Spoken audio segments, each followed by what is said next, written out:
ನಮಸ್ಕಾರ. ಚಂದನ ವಾಹಿನಿಯ ಸಮಸ್ತ ವೀಕ್ಷಕರಿಗೆ ವಾರದ ಅತಿಥಿ ಕಾರ್ಯಕ್ರಮಕ್ಕೆ ಆತ್ಮೀಯವಾದ ಸ್ವಾಗತ. ವೀಕ್ಷಕರೇ, ಸಾಹಿತ್ಯ, ಸಂಗೀತ, ಸಂಸ್ಕೃತಿ, ನೃತ್ಯ, ರಂಗಭೂಮಿ, ಶಿಕ್ಷಣ, ವಿಜ್ಞಾನ, ಕ್ರೀಡೆ ಹೀಗೆ ಇಂಥದ್ದೇ ಒಂದು ಕ್ಷೇತ್ರ ಅಂತ ಸೀಮಿತಗೊಳಿಸದೆ, ಒಂದು ಚೌಕಟ್ಟನ್ನು ಹಾಕಿಕೊಳ್ಳದೆ ಎಲ್ಲಾ ಕ್ಷೇತ್ರದ ಸಾಧಕರನ್ನ ಸಂದರ್ಶಿಸುವಂತಹ ಕಾರ್ಯಕ್ರಮ ನಮ್ಮ ವಾರದ ಅತಿಥಿ. ಅದರಲ್ಲೂ ವಿಶೇಷವಾಗಿ ನಾವಿಬ್ಬರು ತುಂಬಾ ಉತ್ಸುಕರಾಗಿದ್ದೀವಿ. ಯಾಕಂದ್ರೆ ಇವತ್ತಿನ ನಮ್ಮ ಅತಿಥಿ ಅತ್ಯಂತ ನಮಗೆ ಅಚ್ಚುಮೆಚ್ಚಿನ ಕ್ಷೇತ್ರದ ಸಾಧಕರು. ಹೌದು, ದಾಸ ಸಾಹಿತ್ಯ, ವಚನ ಸಾಹಿತ್ಯ, ಭಕ್ತಿ ಗೀತೆಗಳ ಮೂಲಕ ಕೇಳುಗರಲ್ಲಿ ದೈವಿಕ ಭಾವನೆ ಮೂಡಿಸುವಂತಹ ಅಪರೂಪದ ಗಾಯಕರು. ತಮ್ಮ ಕ್ರಿಯಾಶೀಲತೆಯಿಂದಲೇ ದೇಶ ವಿದೇಶಗಳಲ್ಲಿ ನಮ್ಮ ಸಂಗೀತ ಕಲೆಯನ್ನ ತಲುಪಿಸಿ ಅಂತಾರಾಷ್ಟ್ರೀಯ ಮಟ್ಟದಲ್ಲಿ ಗುರುತಿಸಿಕೊಂಡಿರುವಂತಹ ಹೆಮ್ಮೆಯ ಕನ್ನಡಿಗರು ಇವರು. ಏನಂತೀರಾ ಶ್ರೀನಿವಾಸ್ ಅವರು?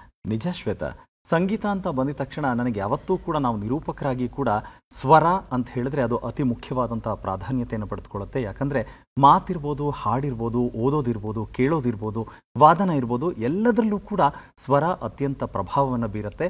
ಅದರ ಭಾವನೆಯ ಅನುಸಾರ ನಮ್ಮೊಳಗಡೆ ಕೂಡ ಭಾವನೆಗಳನ್ನು ಗರಿಗೆದರಿಸುವಂತೆ ಮಾಡುತ್ತೆ. ಅಂಥ ಶಕ್ತಿಯುತವಾದಂಥ ಮಾಧ್ಯಮ ಸ್ವರ. ಅದರಲ್ಲಿ ಸಂಗೀತದ ಆ ಮಾಧುರ್ಯದ ಶ್ರುತಿಯ ಜೊತೆಗೆ ನಾದ, ನಿನಾದ, ತಾಳ ಇವೆಲ್ಲವೂ ಕೂಡ ಸೇರಿದಾಗ ಇನ್ನಷ್ಟು ಮಾಧುರ್ಯತೆಯನ್ನು ತಂದುಕೊಡುತ್ತೆ. ಆದರೆ ಇವತ್ತು ನಮ್ಮೊಟ್ಟಿಗಿರುವಂಥ ಅತಿಥಿ ತನ್ನದೇ ವಿಶಿಷ್ಟ ಛಾಪಿನಲ್ಲಿ ಗುರುತಿಸ್ಕೊಳ್ತಾರೆ. ಯಾಕಂತ ಹೇಳಿದ್ರೆ, ನಾನು ಬರೀ ಗಾಯಕ ಅಂತ ಹೇಳೋದಲ್ಲ, ಕಾವ್ಯ ಸಂಗೀತದ ಗಾಯಕ ಅಂತ ಹೆಮ್ಮೆಯಿಂದ ಹೇಳ್ಕೊಳ್ತಾರೆ. ಹೊಸ ಅಧ್ಯಾಯಕ್ಕೆ ನಾಂದಿ ಹಾಡ್ತಾರೆ. ಹಾಗಿದ್ದಲ್ಲಿ ಗಾಯಕ ಯಾರು ಅಂತ ತಿಳ್ಕೊಳ್ಬೇಕಲ್ವಾ? ಅವ್ರ ಬಗ್ಗೆ ಒಂದು ಪರಿಚಯ ನೋಡ್ಕೊಂಡು ಬರೋಣ ಬನ್ನಿ.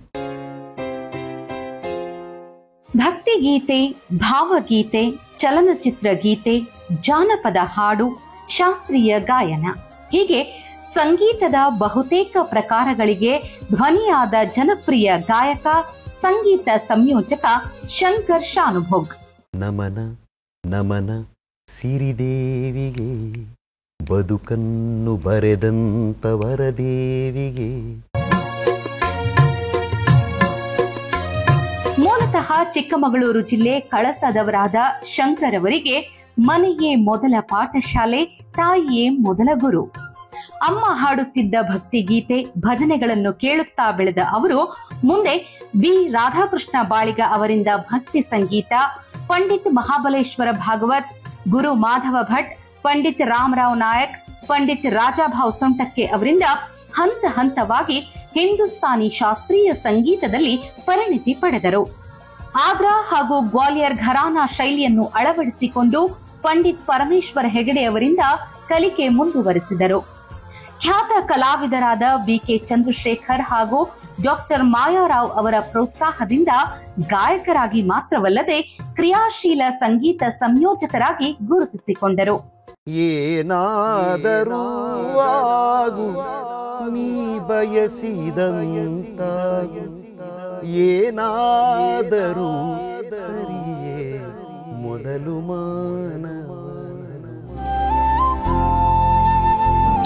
London, America, Canada, Dubai, Kuwait ಸೇರಿದಂತೆ ದೇಶ ವಿದೇಶಗಳಲ್ಲಿ ಅನೇಕ ಸಂಗೀತ ಪ್ರದರ್ಶನ ನೀಡುವಲ್ಲಿ ಯಶಸ್ವಿಯಾಗಿದ್ದಾರೆ. ಶಂಕರ್ ಶಾನುಭೋಗ್ ಅವರ ಕನ್ನಡ ಹಾಗೂ ಕೊಂಕಣಿ ಭಜನೆ ಗೀತೆಗಳ ಆಲ್ಬಂಗಳು ಹೆಸರುವಾಸಿಯಾಗಿವೆ.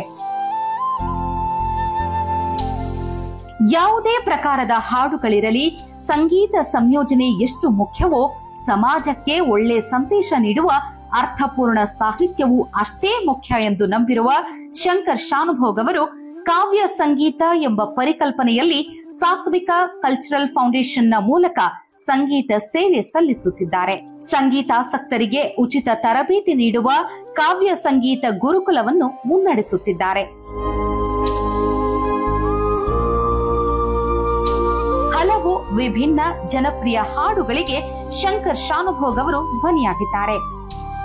ಭಕ್ತಿ ಸಂಗೀತದ ಮೂಲಕ ದೈವಿಕತೆ, ಜಾನಪದ ಗೀತೆ ಮೂಲಕ ಗ್ರಾಮೀಣ ಸೊಗಡು, ಸಿನಿಮಾ ಹಾಡುಗಳ ಮೂಲಕ ಮನರಂಜನೆ, ಕಾವ್ಯ ಸಂಗೀತದ ಮೂಲಕ ಸಮಾಜಕ್ಕೆ ಕೊಡುಗೆ ನೀಡುತ್ತಾ ಬಂದಿರುವ ಸಂಗೀತ ಸಂಯೋಜಕ, ಖ್ಯಾತ ಗಾಯಕ ಶಂಕರ್ ಶಾನುಭೋಗ್ ಈ ವಾರದ ನಮ್ಮ ಅತಿಥಿ.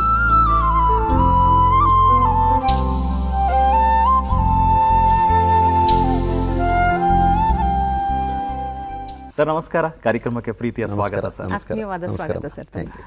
ಸರ್, ಮಾತು ಅಂತ ಆರಂಭ ಮಾಡೋಕ್ಕಿಂತ ಮುಂಚೆ ಮಾತಿಗೂ ಹಾಡಿಗೂ ಬೇಕಾಗಿರೋ ಆ ಸ್ವರ ಅಂದರೆ ಸಂಗೀತದೊಟ್ಟಿಗೆ ಶುರು ಮಾಡೋಣ ಸರ್. ಒಂದು ಯಾವುದಾದ್ರೂ ಹಾಡು ನಿಮಗೆ ಖುಷಿ ಕೊಡುವಂಥದ್ದು? ನನಗೆ ಯಾವಾಗಲೂ ಕಾಡುವಂಥ ಹಾಡು, ಹಾ ಇಂದಿನ ನಮ್ಮ ಪ್ರಸ್ತುತ ಭಾರತದ ಪರಿಸ್ಥಿತಿಗೆ ತುಂಬ ಹೊಂದಾಣಿಕೆ ಆಗ್ತಕ್ಕಂಥದ್ದು, ಮತ್ತು ಎಲ್ಲರೂ ಅದನ್ನು ಗಮನವಿಟ್ಟು ಕೇಳಿ ತಮ್ಮ ತಮ್ಮ ಜೀವನದಲ್ಲಿ ಅಳವಡಿಸಿಕೊಳ್ಬೇಕಾದಂಥ ಹಾಡು. ಕಾವ್ಯಾನಂದ ಅವರ ಸಿದ್ದಯ್ಯ ಪುರಾಣಿಕರ ಒಂದು ರಚನೆ. ಓದಿ ಬ್ರಾಹ್ಮಣನಾಗು ಕಾದಿ ಕ್ಷತ್ರಿಯನಾಗು, ಓದಿ ಬ್ರಾಹ್ಮಣನಾಗು ಕಾದಿ ಕ್ಷತ್ರಿಯನಾಗು, ಶೂದ್ರ ವೈಶ್ಯನೇ ಆಗು ದುಡಿದು ಗಳಿಸಿ, ಏನಾದರೂ ಆಗು ನಿನ್ನಿಚ್ಛೆಯಂತಾಗು, ಏನಾದರೂ ಆಗು ನಿನ್ನಿಚ್ಛೆಯಂತಾಗು, ಏನಾದರೂ ಸರಿಯೇ ಮೊದಲು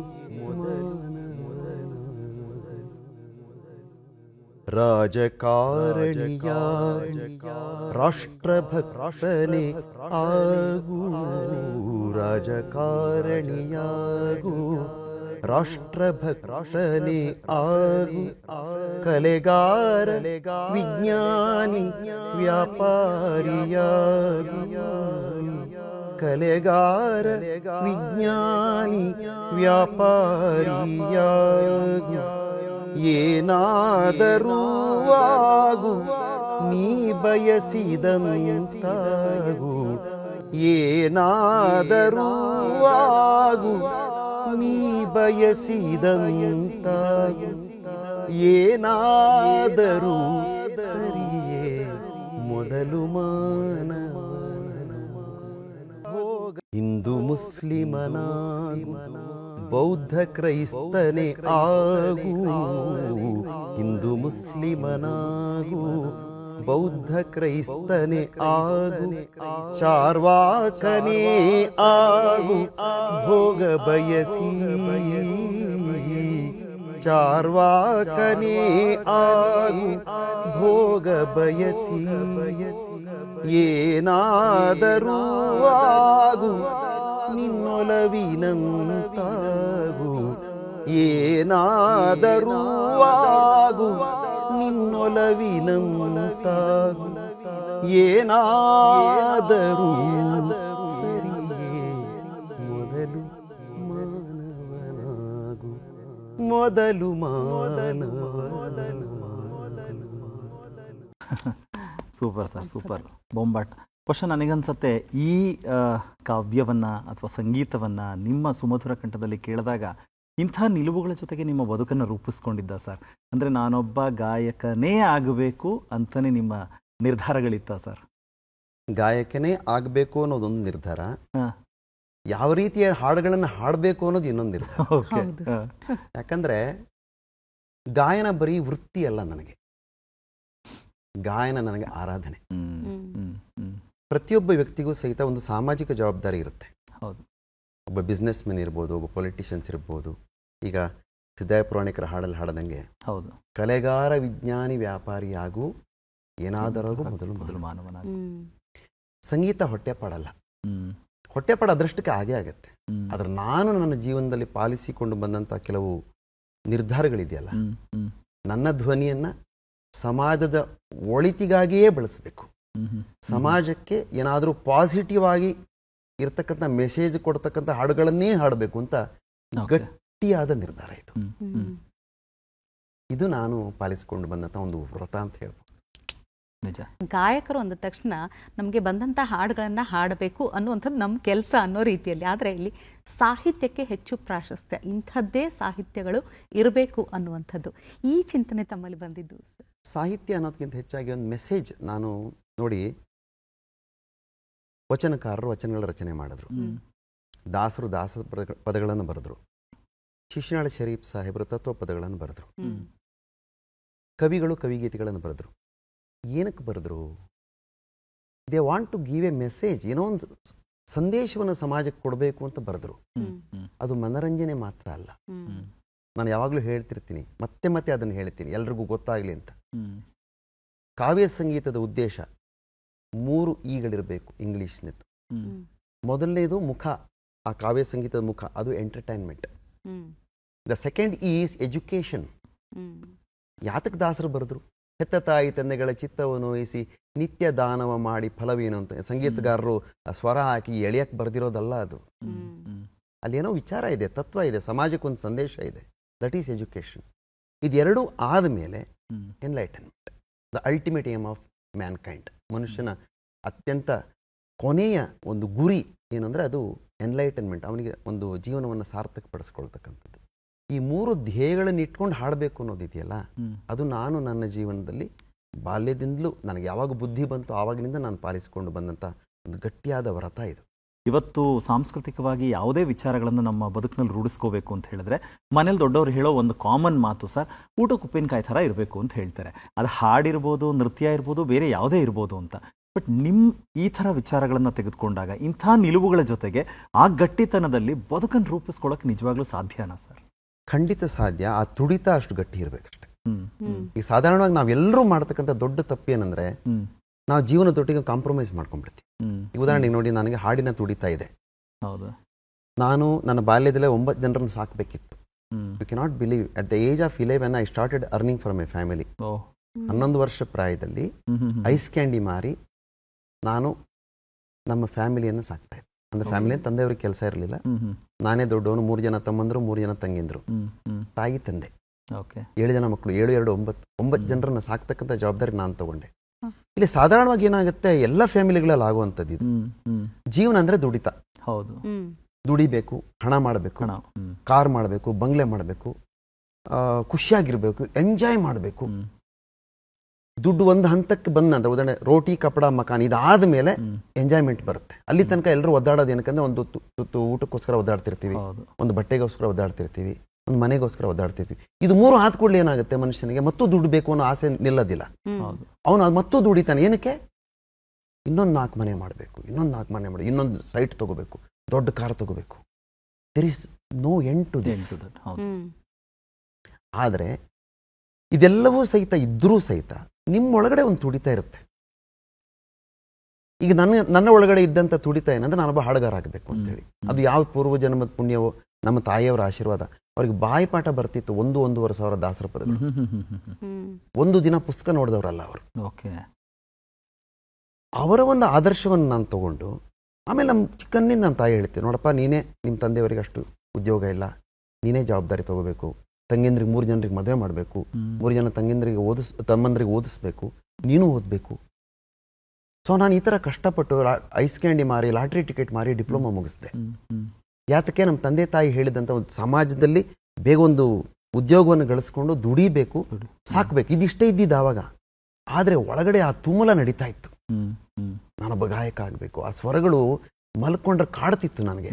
ನಿನ್ಗೆ ತಾಕತ್ತಿ. ನನಗೆ ಎಷ್ಟೋ ಸರಿ ಅನ್ಸೋದು, SP ಬಾಲಸುಬ್ರಹ್ಮಣ್ಯಂ ಇವರೆಲ್ಲ ಹಾಡಿದಾಗ ನಾನು ಹೀಗೆ ಹಾಡಬಲ್ಲೆ ಅಂತಕ್ಕಂಥ ಒಂದು ಒಳಗಡೆ ಅರ್ಜಿ ಇದೆಯಲ್ಲ, ಅದು ಕಾಡ್ತಾನೆ ಇತ್ತು ನನಗೆ. ಹಾಗಾಗಿ ನಾನು ಏನು ಮಾಡಿದೆ, ಇದೆರಡನ್ನೂ ಬ್ಯಾಲೆನ್ಸ್ ಮಾಡತಕ್ಕಂಥ ಒಂದು ಪ್ರಯತ್ನ ಮಾಡಿದೆ. ಕುದುರೆಮುಖದಲ್ಲಿ ಕೆಲಸಕ್ಕಿದ್ದೆ, ಅದನ್ನು ಬಿಟ್ಟು ಉಡುಪಿಗೆ ಬಂದೆ ಸಂಗೀತ ಕಲೀಲಿಕ್ಕೋಸ್ಕರ. ಭಗವಂತ ಕೊಟ್ಟ ಈ ಧ್ವನಿಯನ್ನ ಸಮಾಜಕ್ಕೋಸ್ಕರ, ಸಮಾಜದ ಒಳಿತಿಗೋಸ್ಕರ, ಒಂದೇ ಒಂದು ಕೆಟ್ಟ ಶಬ್ದ ಅಪಶಬ್ದ ಹಾಡದೇ ಇರಬೇಕು ಅಂತ ಪ್ರಯತ್ನ ಪಟ್ಟು ಬದುಕಿದ್ದೀನಿ. ಮುದ್ದುರಾಮ ಅವ್ರದ್ದೊಂದು ಪದ್ಯ ಇದೆ, ಹಾಡು ನೀ ಇನಿರಾಗ ಚಾರೀರ ಇರುವಾಗ ಎಂದು ಹಿಂಪಡೆಯುವನೋ ಕಂಠ ಕೊಟ್ಟವನು, ಅವನೊಲುಮೆ ಇಲ್ಲದಿರೇ ಜಗದಿ ಮೂಕರೋ ನಾವು ಪಡೆದುದಕ್ಕೆ ಶರಣೆನ್ನು ಮುದ್ದುರಾಮ. ಧ್ವನಿ ಯಾರೂ ಕ್ರಿಯೇಟ್ ಮಾಡಕ್ ಆಗಲ್ಲ ಶ್ವೇತಾ ಅವರೇ. ಧ್ವನಿ ಭಗವಂತ ಕೊಡೋದು. ಈ ರೂಪನೂ ಅಷ್ಟೇನೆ. ಈ ಅಷ್ಟಮದಗಳಲ್ಲಿ ವಿದ್ಯಾಮದನೂ ಒಂದು, ರೂಪಮದ, ಈ ಬೇರೆ ಬೇರೆ ಬರುತ್ತೆ. ಇದೆಲ್ಲ ನಾವು ಮಾಡ್ಕೊಳ್ಳೋದಲ್ಲ. So we should not feel proud about that. ನಾವು we should be thankful to God. ನನಗೆ ಧ್ವನಿ ಕೊಟ್ಟಿದ್ದಾನೆ. ಏನಕ್ಕೆ ಕೊಟ್ಟಿದ್ದಾನೆ? ದುಡ್ಡು ಮಾಡ್ಕೊಂಡು ಬಂಗ್ಲೆ ಮಾಡ್ಕೊಂಡು ಕಾರಲ್ಲಿ ಓಡಾಡೋದಕ್ಕ ಅಲ್ಲ. ಈ ಯೋಚನೆ ಯಾವಾಗ ಒಬ್ಬ ಮನುಷ್ಯನಿಗೆ ಬರುತ್ತೆ, ಅವನ ಅಪ್ರೋಚ್ ಚೇಂಜ್ ಆಗುತ್ತೆ. That is what happen to me. Sir, ಖುಷಿ ಆಗುತ್ತೆ ಸರ್ ಅಂತ ಇಂಥ ವಿಚಾರಧಾರೆಯನ್ನು ನೋಡಿದಾಗ, ಕೇಳಿದಾಗ. ಮೊದಲೇ ಹೇಳಿದ್ರಿ ಅಂದರೆ ಗಾಯನ ಅನ್ನೋದು ವೃತ್ತಿ ಅಲ್ಲ, ಅಂದರೆ ಬರೀ ವೃತ್ತಿ ಅಲ್ಲ ಅನ್ನುವಂಥ ಮಾತು. ಅದರಲ್ಲಿ ಬಹಳಷ್ಟು ವಿಷಯಗಳಿದೆ. ವೃತ್ತಿ ಅನ್ನೋದು ಎಲ್ರಿಗೂ ಕೂಡ, ಈಗ ಗಾಯನ ಕ್ಷೇತ್ರ ಆಗಿರ್ಬೋದು, ನಮ್ಮಂಥ ನಿರೂಪಕರಿಗೆ ಆಗಿರ್ಬೋದು, ವೃತ್ತಿ ಅನ್ನೋದು ಯಾವಾಗಲೂ ನಮ್ಮ ಬದುಕನ್ನು ಕಟ್ಟಿಕೊಡುವಂಥ ಒಂದು ಆರ್ಥಿಕವಾಗಿ ಆಧಾರ ನೀಡುವಂಥದ್ದು. ನೀವು ಹೇಳಿದಾಗೆ ದುಡಿಮೆ, ಸಂಪಾದನೆ ಅನ್ನುವಂಥದ್ದು. ಆದರೆ ಯಾವಾಗ ಈ ರೀತಿಯ ಒಂದು ಚೌಕಟ್ಟು ಸಮಾಜಕ್ಕೆ ಇದರಿಂದ ಏನಾದರೂ ಆಗಬೇಕು ಅನ್ನೋಂಥ ರೀತಿಯಲ್ಲಿ ಯೋಚನೆ ಮಾಡಿದಾಗ ನಿಜಕ್ಕೂ ಆ ಆಸೆ, ಆ ಒಂದು ಉದ್ದೇಶ ಈಡೇರ್ತಾ ಇದೆ ಅಂತ ಅನ್ಸುತ್ತಾ ಸರ್? ಖಂಡಿತ ನಾನಂತೂ ಮಾಡ್ತಿದ್ದೀನಿ, ನನ್ನ ಪ್ರಯತ್ನ ಅಂತೂ ಮಾಡ್ತಿದ್ದೀನಿ. ಆದರೆ ನಿಮಗೆ ನಮ್ಮ ಗಾಯನ ಕ್ಷೇತ್ರದಲ್ಲಿ ಈ ಥರ ಯೋಚನೆ ಮಾಡೋ ಸಿಂಗರ್ಸ್ಗಳು ಸಿಗೋದು ಬಹಳ ಕಷ್ಟ ಅನ್ಸುತ್ತೆ. ನನಗೆ ಈ ಸಂದರ್ಭದಲ್ಲಿ ನಮ್ಮ ಅಲಮ ಪ್ರಭುಗಳ ಒಂದು ವಚನ ನೆನಪಾಗುತ್ತೆ. ಹಾಡಿ ಸರ್. ಹಾಡಿ. ಹೆಣ್ಣು ಮಾಯೆಯಂಬರು ಹೆಣ್ಣು ಮಾಯೆಯಲ್ಲ, ಹೊನ್ನು ಮಾಯೆಯಂಬರು ಹೊನ್ನು ಮಾಯೆಯಲ್ಲ, ಮಣ್ಣು ಮಾಯೆಯಂಬರು ಮಣ್ಣು ಮಾಯೆಯಲ್ಲ. ಎಲ್ಲ ದಾರ್ಶನಿಕರು ಜ್ಞಾನಿಗಳು ಹೇಳಿದ್ದೇನೆಂದರೆ ಹೆಣ್ಣು ಹೊನ್ನು ಮಣ್ಣು ಮಾಯೆ. ಎಲ್ರಿಗೂ ಆಸೆ. ಏನು ಅಲ್ಲಮಪ್ರಭುಗಳು ಏನು ಹೇಳ್ತಿದ್ದಾರೆ? ಅವಾಗ ಅವ್ರು ಹೇಳ್ತಾರೆ ಇದು ಯಾವುದು ಮಾಯೆ ಅಲ್ಲ, ಮನದ ಮುಂದಣ ಆಸೆಯೇ ಮಾಯೇ ಕಾಣ ಗುಹೇಶ್ವರ. ಅಂದರೆ ಒಂದು ಹೆಣ್ಣು ಜೀವನ ಮಾಡಲಿಕ್ಕೆ ಬೇಕು ಅಂದಾಗ ಮಾಯ ಆಗೋದಿಲ್ಲ. ಪ್ರಪಂಚದಲ್ಲಿರತಕ್ಕಂಥ ಎಲ್ಲ ಸುಂದರ ಹೆಣ್ಮಕ್ಳು ನನಗೆ ಬೇಕು ಅಂದಾಗ ಮಾಯ ಆಗಿ. ಹೊನ್ನು ಅಷ್ಟೇನೆ, ದೇರ್ ಇಸ್ ನೋ ಎಂಡ್. ಹೊನ್ನು ಮತ್ತು ಮಣ್ಣಿಗೆ ಎಂಡ್ ಇಲ್ಲ. ಇಡೀ ಪ್ರಪಂಚ ಮುಗಿದ್ರು ಮತ್ತು ಬೇಕಾದ್ರೆ ಗಗನ ಯಾನ ಮಾಡಿಬಿಟ್ಟು ಅಲ್ಲಿ ಚಂದ್ರ ಅದ್ರ ಮೇಲೂ ಒಂದು ಫ್ಲಾಗ್ ಹಾಕ್ಬಿಟ್ಟು ಇದು ನಂದು ಮತ್ತು ಇದೆ. ಸಾವಿರಾರು ಗ್ರಹಗಳಿದೆ. ನೀವು ಅದನ್ನ ನೋಡ್ತಾ ಇದ್ರೆ ಸೈನ್ಸ್ನಲ್ಲಿ ನಾವು ಒಂದು ಪುಟ್ಟ ಕಣ ಇಡೀ ಯೂನಿವರ್ಸ್ನಲ್ಲಿ. ಎಷ್ಟು ಅಹಂಕಾರ ನಮಗೆ. ಈ ಆಸೆಯನ್ನು ಹತ್ತಿಕ್ಕೋದಿದೆಯಲ್ಲ, ನಾನು ಅದಕ್ಕೆ ಹೇಳ್ತಿರ್ತೀನಿ, ನಮ್ಮ ದಾರ್ಶನಿಕರು ಸಿದ್ಧಾಂತಿಗಳೆಲ್ಲ ಹೇಳೋದೇನೆಂದ್ರೆ ವೈರಾಗ್ಯ ಬೇಡ ಅನ್ನೋದು ವೈರಾಗ್ಯ ಅಂತ. ನಾನು ಅದಕ್ಕೊಂದು ಬೇರೆ ಒಂದು ರೂಪ ಕೊಟ್ಟಿದ್ದೀನಿ. ಸಾಕು ಅನ್ನೋದೇ ವೈರಾಗ್ಯ. ನಾವು ಹಳ್ಳಿ ಕಡೆ ಜನ ಎಷ್ಟು ಚೆನ್ನಾಗಿ ಗಾದೆ ಮಾತು ಅವ್ರು ಹೇಳ್ತಾರೆ, ಬೇಕು ಅನ್ನೋವನೇ ಬಡವ, ಸಾಕು ಅನ್ನೋವನೇ ಸಾಹುಕಾರ. ಈ ಮಾತಿನಲ್ಲಿ ಇಡೀ ಪ್ರಪಂಚ ತಲೆಬಾಗಬೇಕಂತ ಮಾತದು. ಒಂದ್ಸರಿ ನಾವು ಈ ಹಣದ ಹಿಂದಿನ ಹೋಗ್ತೀವಿ ಅಂದ್ರೆ ದೇರ್ ಇಸ್ ನೋ ಎಂಡ್. ಕೋಟಿ ಆದ್ರೆ 1 ಕೋಟಿ 2 ಕೋಟಿ 10 ಕೋಟಿ 30 ಕೋಟಿ ಏನ್ ಮಾಡ್ತೀರಾ? ನೀವು ತಗೊಂಡೇ ಹೋಗಲ್ವಲ್ಲ ಅದನ್ನ. 60 ವರ್ಷ ಆಗೋ ತನಕ ಕಷ್ಟಪಟ್ಟು ದುಡಿದು ಕಲೆಕ್ಟ್ ಮಾಡಿಟ್ಬಿಡೋದು. ಒಂದೇ ಮಾತಲ್ಲಿ ಹೇಳೋದಾದ್ರೆ ಜೀವನಕ್ಕೋಸ್ಕರ ಹಣ ಬೇಕು, ಹಣಕ್ಕೋಸ್ಕರ ಜೀವನ ಅಲ್ಲ. ಶಂಕರ್ ಶಾನ್ಭಾಗ್ ಅವರು ಅರ್ಥ ಮಾಡ್ಕೊಂಡಿರೋ ರೀತಿಯಲ್ಲಿ ಸಂಗೀತ ಅಂದ್ರೆ ಏನು? ಭರತನ ಈ ನಾಟ್ಯಶಾಸ್ತ್ರದಲ್ಲಿ ಸಂಗೀತದ ಬಗ್ಗೆ ಸ್ಪಷ್ಟವಾದ ಒಂದು ಕಲ್ಪನೆ ಇದೆ. ಗೀತಂ ವಾದ್ಯಂ ತಥಾ ನೃತ್ಯಂ ತ್ರಯಂ ಸಂಗೀತ ಮುಚ್ಯತೆ ಅಂತ. ಅಂದ್ರೆ ಸಂಗೀತದ ಡೆಫಿನೇಷನ್. ಹೌದು ಹೌದು. ಅಲ್ಲಿ ಗೀತಂ ಅಂತ ಬರುತ್ತೆ. ಸಂಗೀತ ಅಂತ ಹೇಳಿದ್ರೆ ಅದರಲ್ಲಿ ಸಾಹಿತ್ಯ ಇರಬೇಕು, ವಾದ್ಯಂ ಇನ್ಸ್ಟ್ರೂಮೆಂಟ್ ಇರಬೇಕು, ತಥಾ ನೃತ್ಯಂ ನೃತ್ಯವು ತಬಲಾದಲ್ಲಿ ಸಮ್ಮಿಲಿತವಾಗಿದೆ. ಆ ಗೀತ ಯಾವುದು? ನನ್ನ ಪ್ರಕಾರ ಸಂಗೀತ ಅಂದ್ರೆ ಆ ಗೀತದಲ್ಲಿ ವೈಚಾರಿಕತೆ ಇರಬೇಕು, ನೈತಿಕತೆ ಇರಬೇಕು, ಅಂದ್ರೆ ನೀತಿ ಇರಬೇಕು, ಒಂದು ಮೆಸೇಜ್ ಇರಬೇಕು. ಎಲ್ಲ ಬರವಣಿಗೆ ಮಾಡಿದವ್ರು ಯಾರು ನಮ್ಮ ಸಾರಸ್ವತ ಲೋಕದವರೆಲ್ಲ ಬರೆದಿರೋದು ಅವರ ಮನಸ್ಸಿನಲ್ಲಿ ಏನೋ ಒಂದು ಚಿಂತನೆ ಬರುತ್ತೆ. ಅದನ್ನು ಸಮಾಜಕ್ಕೆ ಹೇಳಬೇಕು ಅಂತಲೇ ಬರೆದಿದ್ದು. ಬಸವಣ್ಣನವರಾಗಲಿ, ಅಲ್ಲಮ್ಮ ಪ್ರಭುಗಳಾಗಲಿ, ಅಕ್ಕ ಮಹಾದೇವಿಯರಾಗಲಿ, ಪುರಂದರದಾಸರಾಗಲಿ, ಕನಕದಾಸರಾಗಲಿ, ಸಂತ ಶಿಶುನಾಳ ಶರೀಫ್ ಸಾಹೇಬರಾಗಲಿ, ನಮ್ಮ ಇತ್ತೀಚಿನ ಕವಿಗಳಾದ ಲಕ್ಷ್ಮೀನಾರಾಯಣ ಭಟ್ರಾಗಲಿ, HSV ಅವರಾಗಲಿ, ಕುವೆಂಪು, ಬೇಂದ್ರೆ, ಪುತಿನ ಎಲ್ಲರೂ ಏನು ಅವರ ಒಳಗಡೆ ತುಡಿತವನ್ನ ಅಕ್ಷರ ರೂಪದಲ್ಲಿ ಕೊಟ್ಟರು. ಹೌದು. ಅದನ್ನ ನಾವು ಏನಕ್ಕೆ ಬಳಸ್ಕೋಬೇಕು? ಅವರು ಏನಕ್ಕೆ ಬರೆದ್ರೋ ಅದೇ ಉದ್ದೇಶವನ್ನು ಇಟ್ಕೊಂಡು ಹಾಡಿದಾಗ ಮಾತ್ರ ಅದು ಸಮಾಜಕ್ಕೆ ತಲುಪ್ತದೆ. ಇಲ್ದಿದ್ದು ಏನಾಗುತ್ತೆ ಅಂದ್ರೆ ಅದು ಮನರಂಜನೆಯ ಮಾಧ್ಯಮ ಆಗ್ಬಿಡುತ್ತೆ. ಈ ನಮ್ಮ ಸುಗಮ ಸಂಗೀತ ಕ್ಷೇತ್ರದಲ್ಲಿ ತಾವು ನೋಡಿರ್ಬೋದು, ಸಾಧಾರಣವಾಗಿ ಏನಾಗುತ್ತೆ, ದಾಸ ಸಾಹಿತ್ಯ, ವಚನ ಸಾಹಿತ್ಯ ಇದನ್ನು ಹಾಡುವಾಗ ಸಂಗೀತ ಒಂದು ಮಾಧ್ಯಮ ಮಾತ್ರ. ಸಂತ ಶಿಶುನಾಳ ಶರೀಫ್ ಸಾಹೇಬರ ತರವಲ್ಲ ತೆಗಿ ನಿನ್ನ ತಂಬೂರಿ ಹಾಡನ್ನ ಕುಣ್ಕೊಂಡು ಹಾಡ್ತೀವಿ ನಾವು. ನಮ್ಮ ಸುಗಮ ಸಂಗೀತಕ್ಕೆ ಶ್ರೀನಿವಾಸ್ ಅವ್ರಿಗೆ ಗೊತ್ತಿದೆ, ಅದು ಕುಣಿಯೋ ಹಾಡೇ ಅಲ್ಲ, ಕಣ್ಣೀರು ಮಿಡಿತಕ್ಕಂಥ ಹಾಡದು.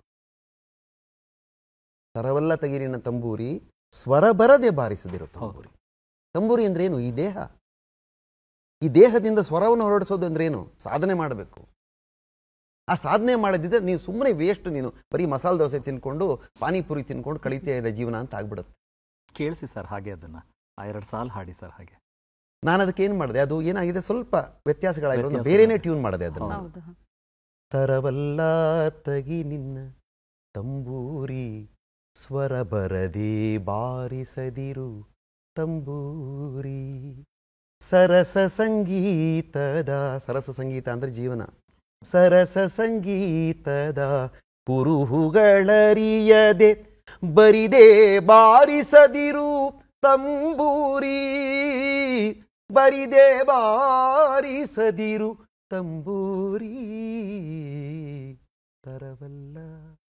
ಯೋಚನೆಗೆ ಹಚ್ತಾರೆ, ಮಗನೇ ನಿನ್ನ ಈ ತಂಬು ದೇಹ ಕೊಟ್ಟಿದ್ದಾನಲ್ಲ, 84 ಲಕ್ಷ ಯೋನಿಗಳನ್ನು ದಾಟಿ ನಿನಗೆ ದೇಹ ಕೊಟ್ಟಿದ್ದಾನೆ ಭಗವಂತ, ಮನುಷ್ಯ ಜನ್ಮ ಕೊಟ್ಟಿದ್ದಾನೆ.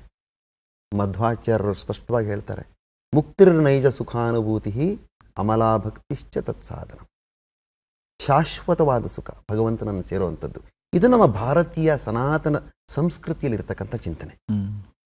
ಪುನರ್ಜನ್ಮ ಇದೆಯಲ್ಲ, ಮತ್ತೆ ಮತ್ತೆ ಈ ಕೆಟ್ಟ ಪ್ರಪಂಚಕ್ಕೆ ನಮ್ಮನ್ನು ಹಾಕೋದಿದೆ, ಅದು ನೋವಿಗೋಸ್ಕರನೇ. ನಾವು ಅಂದ್ಕೋತೀವಿ ಏನೋ ಖುಷಿ ಸಿಕ್ತು ನಮಗೆ, ಏನೋ ಒಂದು ಪೇಮೆಂಟ್ ಸಿಕ್ತು, ದುಡ್ಡು ಸಿಕ್ತು, ಕಾರ್ ತಗೊಂಡೆ. ಅದ್ಯಾವುದು ಸುಖ ಅಲ್ಲ. ನಮ್ಮ ಸನಾತನ ಸಂಸ್ಕೃತಿಯಲ್ಲಿ ನಿಜವಾದ ಸುಖ ಅಂತ ಹೇಳಿದ್ದು ಏನನ್ನು ಗೊತ್ತಾ? ಭಗವಂತನನ್ನು ಸೇರ್ತಕ್ಕಂಥ, ಭಗವಂತನ ಜೊತೆ ಇರ್ತಕ್ಕಂಥ, ಭಗವಂತನ ಲೀನ ಆಗ್ತಕ್ಕಂಥ.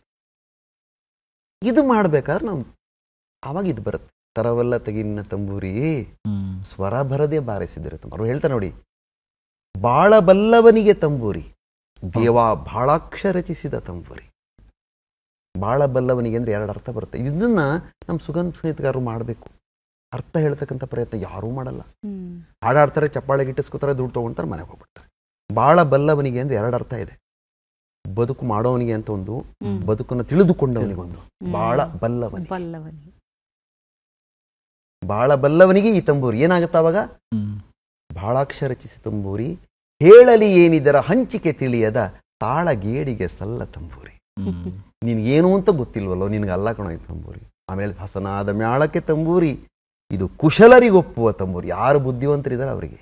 ಶಿಶುನಾಳಾಧೀಶನ ಓದು ಪುರಾಣದಿ ಹಸನಾಗಿ ಬಾರಿಸೋ ತಂಬೂರಿ, ತರವಲ್ಲ ತೆಗಿರಿನ ತಂಬೂರಿ, ಸ್ವರ ಬರದೆ ಬಾರಿಸ. ಸರ್, ಒಂದು ಸಾಹಿತ್ಯಕ್ಕೆ ಸಂಯೋಜನೆ ಅನ್ನೋದು ಎಷ್ಟು ಮುಖ್ಯ ಆಗುತ್ತೆ ಅನ್ನೋದು ನಿಮ್ಮ ಹಾಡು ಕೇಳಿದಾಗ ಗೊತ್ತಾಗುತ್ತೆ ಸರ್. ಅಂದರೆ ಯಾಕಂದರೆ ಅದರಲ್ಲಿರುವಂಥ ಭಾವ ಅನುಭವಕ್ಕೆ ಬರುತ್ತೆ. ಅಷ್ಟರಲ್ಲೇ ಇದೆ ಅದು. ತಂಬೂರಿ ಸ್ವರ ಅನ್ನುವಂಥ ಒಂದು ಗ್ಯಾಪ್ ಇದೆಯಲ್ಲ, ಅದನ್ನು ಕೇಳಿದಾಗ ಅದೇನು ಹೇಳಿ ನೋಡಿ, ತರವಲ್ಲ ತೆಗಿರಿನ ತಂಬೂರಿ ಸ್ವರ ಅಂದ್ರೆ ಅರ್ಥನೇ ಬೇರೆ ಆಗುತ್ತೆ. ಹೌದು ಸರ್, ಹೌದು. ತರವಲ್ಲ ತೆಗಿರಿನ ತಂಬೂರಿ, ಸ್ವರ ಬರದೆ ಬಾರಿಸದಿರು. ತರವಲ್ಲ ತೆಗಿರಿನ ತಂಬೂರಿ ಸ್ವರ ಅಂದ್ರೆ ಅರ್ಥವೇ ಬೇರೆ ಆಗ್ಬಿಡ್ತದೆ.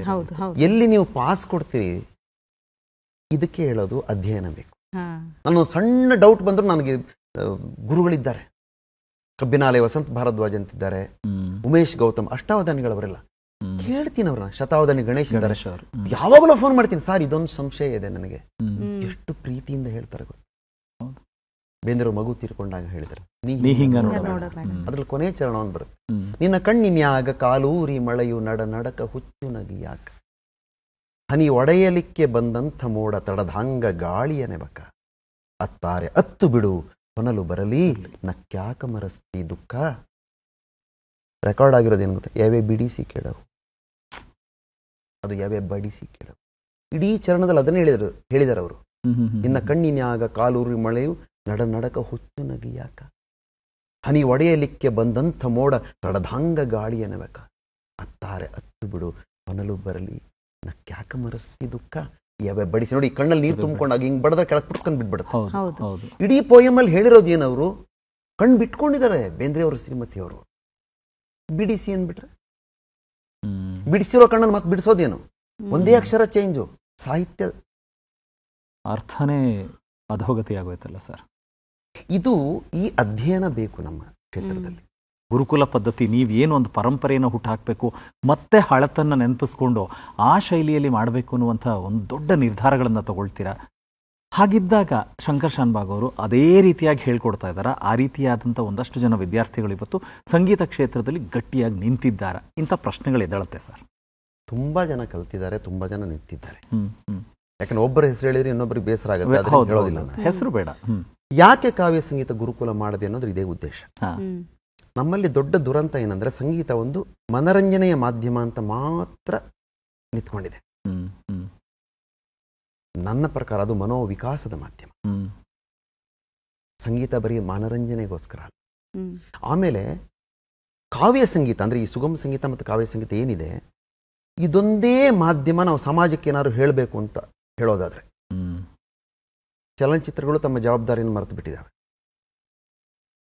ಟಿವಿ ಸೀರಿಯಲ್ಗಳ ಬಗ್ಗೆ ಮಾತಾಡದೇ ಇರೋದೇ ಬಹಳ ಒಳ್ಳೆಯದು. ಹಾಗಿದ್ರೆ ಶಾಸ್ತ್ರೀಯ ಸಂಗೀತದಲ್ಲಿ ಏನು ಹೇಳ್ತೀರಿ ನೀವು? ಪುರಂದರದಾಸ 2 ಸಾಲ ಹಾಡಿಬಿಟ್ಟು ಆಮೇಲೆ ಅವರ ವಿದ್ವತ್ ಪ್ರದರ್ಶನಕ್ಕೆ ಮುಂದಾಗ್ಬಿಡ್ತಾರೆ. ಆದರೆ ಪುರಂದರದಾಸರು ಇದನ್ನು ಮಾಡಿಲ್ಲ, ನೆನ್ಪಿಟ್ಕೊಳ್ಳಿ. ನನ್ನ ಪ್ರಕಾರ ಈ ಸುಗಮ ಸಂಗೀತದ ಆದ್ಯ ಪ್ರವರ್ತಕರು ಅಂದರೆ ಪುರಂದರದಾಸರೇ, ಕಾಳಿಂಗರಾಯರಲ್ಲ. ಕಾಳಿಂಗರಾಯರದನ್ನು ಮುಂದುವರಿಸ್ಕೊಂಡು ಹೋದರು. ಯಾಕೆ ಈ ಮಾತನ್ನು ಹೇಳ್ತೀನಿ ಅಂದರೆ, ಪುರಂದರದಾಸರು ಉಂಚ ವೃತ್ತಿ ಮಾಡುವಾಗ ಒಂದು ಮನೆ ಎದುರುಗಡೆ ನಿಲ್ತಾ ಇದ್ದಿದ್ದು 2 ನಿಮಿಷ ಮಾತ್ರ. ಭಿಕ್ಷೆ ಬೇಡುವಾಗ 2 ನಿಮಿಷದಲ್ಲಿ ಒಂದು ದಾಸರ ಪದವನ್ನು ಹಾಡಿ ಮುಂದಿನ ಮನೆಗೆ. ಅಲ್ಲಿ ಎಲ್ಲಿ ಸ್ವರ ಪ್ರಸ್ತಾರಕ್ಕೆ ಜಾಗ ಇತ್ತು, ಅಲ್ಲಿ ಏನು ಇನ್ಸ್ಟ್ರೂಮೆಂಟ್ ಇತ್ತು, ಬರೀ ಒಂದು ತಂಬೂರಿ ಇಟ್ಕೋತಾರೆ. The simplest form of music. ಹೌದು ಸರ್. ಆಮೇಲೆ ಏನೋ ಅಪೇಕ್ಷೆ ಇಲ್ಲದೆ ಹಾಡಿದವರು ಅವರು. ಅವ್ರದ್ದು ಸಿದ್ಧಾಂತ ಏನು ಗೊತ್ತಾ ನಿಮಗೆ? ಅವ್ರದ್ದು ವ್ರತ ಏನಂದ್ರೆ, ಆ ದಿನ ಅವರಿಗೆ ಒಂದು 10 kg ಅಕ್ಕಿ ಸಿಕ್ಕಿದ್ರೆ ಆವತ್ತಿನ ಅಕ್ಕಿಯನ್ನು ಉಪಯೋಗಿಸಿ ಬಾಕಿ ಅಕ್ಕಿಯನ್ನು ಅವರು ದಾನ ಮಾಡಬೇಕು. ಮತ್ತೆ ಮರು ದಿವಸ ಮತ್ತೆ ಭಿಕ್ಷೆ ಬೇಡಬೇಕು. ಹೌದು, ಇದನ್ನೇ ಉಂಚ ವೃತ್ತಿನ ಅವರು ಪಾಲಿಸ್ಕೊಂಡು ಬಂದಂಥ ನಿಯಮ. ಈ ದೃಷ್ಟಿಯಿಂದನೇ ನಾನು ಕಾವ್ಯ ಸಂಗೀತ ಗುರುಕುಲನ ಪ್ರಾರಂಭ ಮಾಡಿದೆ. ಯಾಕಂದರೆ ಸಂಗೀತದ ಒಂದು ಏನು ಚಿಂತನೆ ಅಥವಾ ಒಂದು ಹೇಳ್ಕೊಡೋದು ಇದೆಯಲ್ಲ, ಅದು ಮನರಂಜನೆಯ ಮಾಧ್ಯಮ ಮಾತ್ರ ಆಗಿರಬಾರ್ದು ಅಂತ. ನನ್ನ ಗುರುಕುಲದ ಏನಂದರೆ ಇದು ಚೌಕಟ್ಟು ಹೇಗೆ ಅಂದರೆ, 5 ವರ್ಷ ವಿದ್ಯಾರ್ಥಿ ನನ್ನೊಟ್ಟಿಗೆ ಇರಬೇಕು. 1 ವರ್ಷ ಅವನಿಗೆ ಗಟ್ಟಿಯಾಗಿ ದಿನಕ್ಕೆ 4 ಗಂಟೆ 8 ಗಂಟೆ ಶಾಸ್ತ್ರೀಯ ಸಂಗೀತ ಹೇಳ್ಕೊಡ್ತೀನಿ. ನನ್ನೊಟ್ಟಿಗೆ ಪ್ರಾಕ್ಟೀಸ್ ಕೂರಿಸ್ತೀನಿ ಅವನ್ನ. ಯಾವಾಗ ಅವನಲ್ಲಿ ಗಟ್ಟಿ ಆಗ್ತಾನೋ ಆಮೇಲೆ ಅವನಿಗೆ ಸಾಹಿತ್ಯ ಹೇಳ್ಕೊಡ್ತೀನಿ, ವಚನ ಹೇಳ್ಕೊಡ್ತೀನಿ, ದಾಸರ ಪದ ಹೇಳ್ಕೊಡ್ತೀನಿ, ಭಾವಗೀತೆ ಹೇಳ್ಕೊಡ್ತೀನಿ. ಆದರೆ ಒಳ್ಳೆ ಭಾವಗೀತೆ ಹೇಳ್ಕೊಡ್ತೀನಿ. ವಚನ ಮತ್ತು ದಾಸರ ಪದದಲ್ಲಿ ಒಳ್ಳೆಯದು ಕೆಟ್ಟದ್ದು ಅನ್ನೋದು ಬರೋಲ್ಲ. ಅದು ಸಾತ್ವಿಕವಾದ ಸಾಹಿತ್ಯ. ಭಾವಗೀತೆಗಳೆಲ್ಲ ಹಂಗಿಲ್ಲ. ಬರೀ ಪೂರ್ತಿ ತುಂಬ ಲೌಕಿಕವಾದಂತಹ ಪ್ರೀತಿ ಪ್ರೇಮದ ಹಾಡುಗಳನ್ನು ತುಂಬ ಕೆಲವು ಸರಿ ನಮಗೆ ಮುಜುಗರ ಆಗೋ ರೀತಿಯಲ್ಲೂ ಬರೆದದ್ದಿದೆ.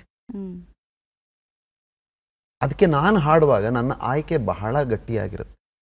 ನಮ್ಮ ಆಯ್ಕೆ, ಒಬ್ಬ ಗಾಯಕನಾಗಿ ನಾವು ಸಮಾಜಕ್ಕೆ ಹೇಗೆ ನಮ್ಮನ್ನು ತೋರಿಸ್ಕೋಬೇಕು ಅಂತ ನಮ್ಮ ಒಂದು ವ್ಯಕ್ತಿತ್ವವನ್ನು ನಮ್ಮ ಹಾಡುಗಳೇ ರೂಪಿಸ್ತವೆ. ಹೌದು, ನಾನು ಏನು ಹಾಡ್ತೀನಿ ಅನ್ನೋದ್ರ ಮೇಲೆ ನನ್ನ ವ್ಯಕ್ತಿತ್ವ ರೂಪುಗೊಳ್ಳುತ್ತೆ. ಆ ದೃಷ್ಟಿಯಿಂದ ನನ್ನ ದೊಡ್ಡ ಕನಸು ಶ್ವೇತಾ ಅವರೇ ಅದು. ಈ ಥರ ಕಾವ್ಯ ಸಂಗೀತ ಹಾಡ್ತಕ್ಕಂಥ 100 ಜನ ಗಾಯಕರನ್ನು ತಯಾರು ಮಾಡಬೇಕು ಅಂತ ಗುರುಕುಲ ಮಾಡಿದ್ನು. ತಾವು ಗಾಯಕರಾಗಿ ತಾವು ಹೇಳಿದ್ರಿ ಸರ್, ಈಗ ಶರೀಫರ ತತ್ವ ಪದಗಳಾಗಿರಬಹುದು, ಬೇಂದ್ರೆಯವರ ಭಾವಗೀತೆಗಳು ತಮ್ಮಲ್ಲಿ ಎಷ್ಟರ ಮಟ್ಟಿಗೆ ಪ್ರಭಾವ ಬೀರ್ತಾ ಇವೆ, ಎಷ್ಟರ ಮಟ್ಟಿಗೆ ಬದಲಾವಣೆಯನ್ನು ತರ್ತಾ ಇವೆ. ಅಂದರೆ ಮನಸ್ಸು ಮೆದುಳಿಗೆ ನೀವು ಆ ಸಾಹಿತ್ಯವನ್ನು ಹಚ್ಕೊಂಡು ಈ ರೀತಿ ಅರ್ಥೈಸ್ಕೊಂಡು ಜೀವನದಲ್ಲಿ ಅಳವಡಿಸ್ಕೊಳ್ಬೇಕು ಅನ್ನೋದು, ಈ ಮನಸ್ಥಿತಿ ಇದೆಯಲ್ಲ, ಇದು ಕೇಳುಗರಲ್ಲಿ ತರಬೇಕು ಅನ್ನೋಂಥ ದೊಡ್ಡ ಸವಾಲು ಅಂತ ಅನ್ಸಲ್ವಾ ಸರ್? ಖಂಡಿತ ಸವಾಲಲ್ಲ. ನಾವು ಪ್ರಯತ್ನವನ್ನೇ ಮಾಡಿಲ್ವಲ್ಲ. ಕೊಲ್ಲಲು ಎತ್ತಿದ ಕೈಗೂ ಗೊತ್ತಿದೆ ಕೆನ್ನೆಯ ಸವರುವ ಪ್ರೀತಿ. ಇರಿಯುವ ಮುಳ್ಳಿನ ನಡುವೆ ನಗುವುದು ಗುಲಾಬಿ ಹೂವಿನ ರೀತಿ.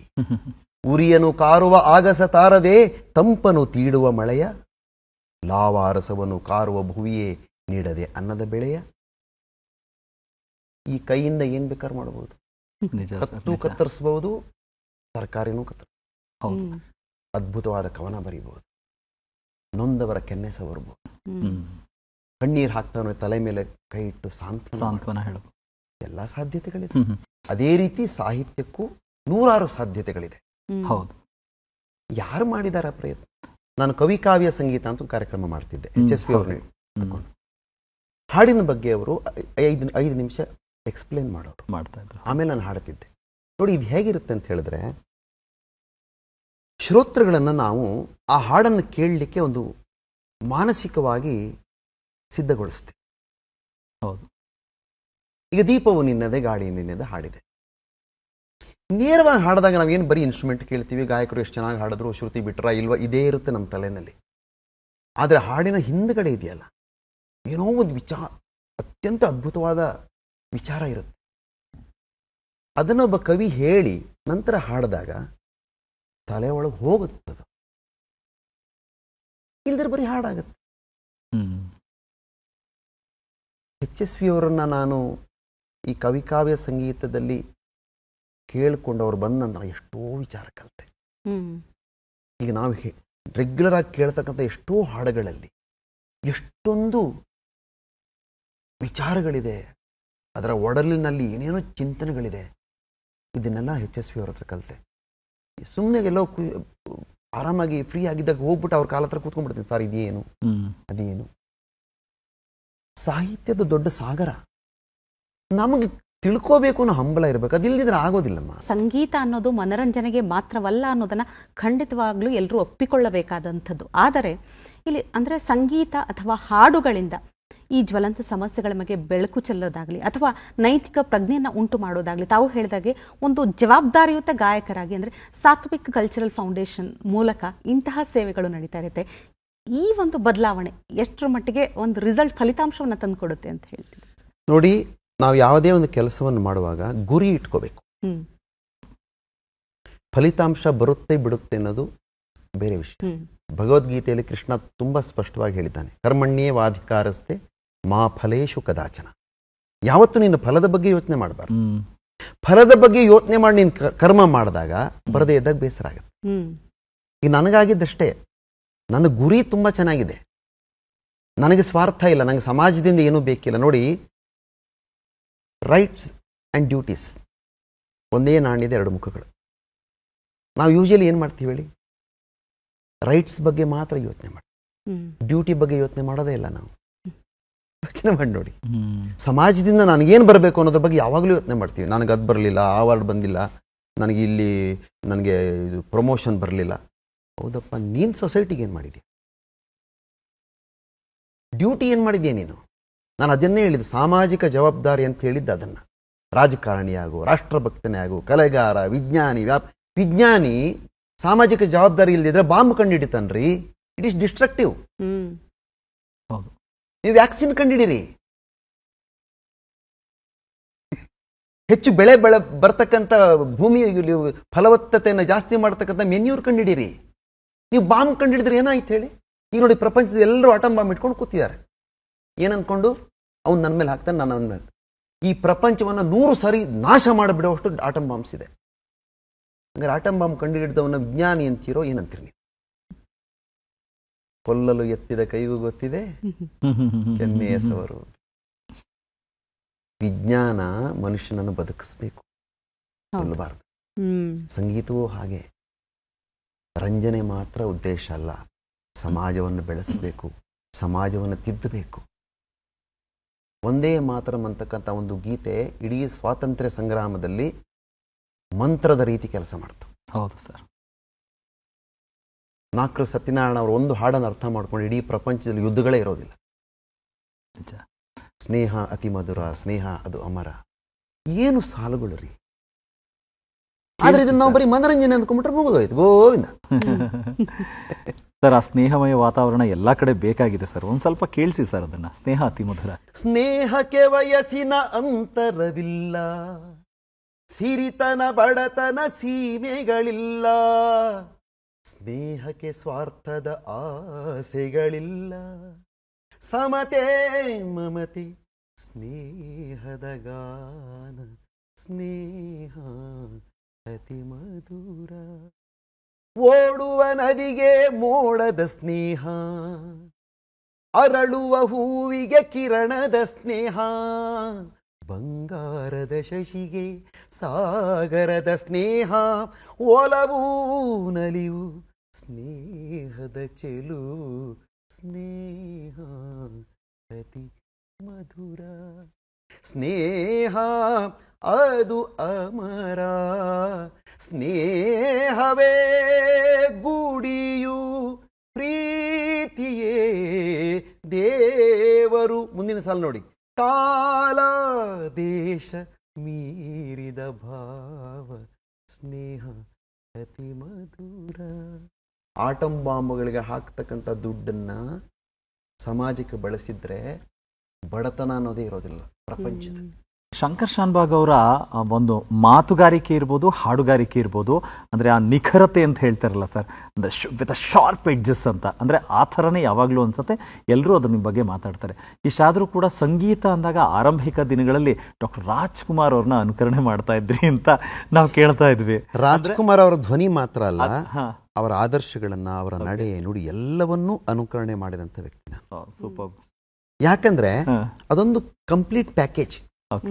ಹೌದು, ರಾಜ್ಕುಮಾರ್ ಅವರು ಎಸ್ ಸರ್, ಕಲೆ, ನಡೆ, ನುಡಿ, ಹೌದು, ಎಲ್ಲವೂ ಸಹಿತ ನಯ ನಾಜೂಕು. ಹೌದು ಸರ್. ಸರ್, ಈ ಕ್ಷಣದಲ್ಲಿ ಏನ್ ಅಣ್ಣವ್ರದ್ದು ಯಾವ್ದಾದ್ರು ಜ್ಞಾಪಿಸ್ಕೊಂಡು ಹಾಡಿ ಸರ್. ನಾನು ಹೇಳಿದ್ನಲ್ಲ, ತುಂಬಾ ಹಾಡ್ತಿದ್ದೆ. ಕರಮುಗಿವೆ ಗುರುರಾಯ ನೀ ಹರಸಬೇಕು, ವರವೊಂದ ಬೇಡುವೆನು ನೀಡಲೇಬೇಕು, ಕರಮುಗಿವೆ ಗುರುರಾಯ. ಕಾಲೇಜ್ ಡೇಸ್ ನನ್ನ ನೀನು ಗೆಲ್ಲಲಾರಿ ತಿಳಿದು ತಿಳಿದು ಛಲವೀತಕ್ಕೆ ಹಾಡ್ತಿದ್ದೆ ಇದನ್ನ. ನನ್ನ ಫ್ರೆಂಡ್ಸ್ ಎಲ್ಲ ಕೂರ್ಸ್ಕೊಂಡು ಕೇಳೋರು ನನ್ನನ್ನು. ಇದು ರಾಜ್ಕುಮಾರ್ ಅವ್ರನ್ನ ನಾನು ನನ್ನ ಜೀವನದಲ್ಲಿ ಒಂದು ಆದರ್ಶವಾಗಿ ಕಂಡುಕೊಂಡಂತ ಒಬ್ಬ ವ್ಯಕ್ತಿ. ಕಲೆಯಿಂದ ಸಮಾಜ ಸುಧಾರಣೆ ಹೇಗೆ ಮಾಡಬಹುದು ಅನ್ನೋದನ್ನ ಮಾಡಿ ತೋರಿಸಿದ ವ್ಯಕ್ತಿ. ನಿಜ ಸರ್. ಒಡ ಹುಟ್ಟಿದವರು, ಕಾಮನಬಿಲ್ಲು, ಶಬ್ದವೇದಿ, ಹೌದು, ಸಬ್ಜೆಕ್ಟ್ಗಳು ನೋಡಿ ನೀವು. ಒಡ ಹುಟ್ಟಿದರು, ಅಣ್ಣ ತಮ್ಮಿಂದರ ಭಾವನೆ, ಸಂಬಂಧಗಳ ಬಗ್ಗೆ, ಶಬ್ದವೇದಿ, ಡ್ರಗ್ ಅಡಿಕ್ಷನ್ ಬಗ್ಗೆ. ನೀವು ಅವರ ಚಿತ್ರಗಳನ್ನು, ಇದು ಗಂಧದ ಗುಡಿ, ನಾಡು ನುಡಿಯ ಬಗ್ಗೆ. ಹೌದು ಸರ್, ಕಲೆಗೆ ಏನೇನು ಸಾಧ್ಯತೆಗಳಿದೆ ನಾವು ಪ್ರಯತ್ನ ಮಾಡೇ ಇಲ್ಲ. ಬರೀ ರಂಜನೆ ರಂಜನೆ ಅಂತ ಸಾಯ್ತಿದ್ದೀವಿ ನಾವು. ಕತ್ತಿ, ಕೊಲೆ, ರೌಡಿಸಮ್ ಬಿಟ್ಬಿಡಿ. ಅದನ್ನ ಎಷ್ಟು ದಿನ ಮಾಡ್ತೀರಿ? ಈಗಲೂ ಕಾಲ ಮಿಂಚಿಲ್ಲ. ಈಗಲೂ ಎಚ್ಚೆತ್ಕೋಬಹುದು. ಎಚ್ಚೆತ್ಕೊಂಡು ಒಳ್ಳೆ ಸಬ್ಜೆಕ್ಟ್ ಕಡೆ ಮನಸ್ಸು ಕೊಡಿ. ಹೌದು. ಸಿನಿಮಾ ಅಂತ ಬಂದಾಗ ಅಣ್ಣವ್ರನ್ನ ಆದರ್ಶವಾಗಿ ಇಟ್ಕೊಳ್ತೀರಾ. ಅಣ್ಣವರ ಹಾಡುಗಳನ್ನು ಕಲ್ತು ಹಾಡ್ತಾ ಇದ್ದಿದ್ದು ಅದೆಲ್ಲವೂ ಎಲ್ಲರ ಮೇಲೂ ಪ್ರಭಾವ ಬೀರುತ್ತೆ. ನಾವುಗಳು ಎಲ್ಲ ಫ್ಯಾನು. ಆದರೂ ಶಂಕರ್ ಶಾನ್ಭಾಗ್ ಅವರು ಕೂಡ ಸಾಕಷ್ಟು ಸಿನಿಮಾಗಳಲ್ಲಿ ಹಾಡಿದ್ರು. ಆದರೆ ವೇದಿಕೆನಲ್ಲಿ ಕೇಳಿದಾಗ ಒಂದು ಹಾಡಲ್ವಲ್ಲ, ಆದರೆ ಸಿನಿಮಾ ಹಾಡುಗಳನ್ನು ಹಾಡಿದ್ರು ಅಂತ ಹೇಳಿ ತುಂಬ ಜನ ಮಾತಾಡ್ತಾರೆ. ಇದಕ್ಕೇನು ಹೇಳ್ತೀರಿ ಸರ್?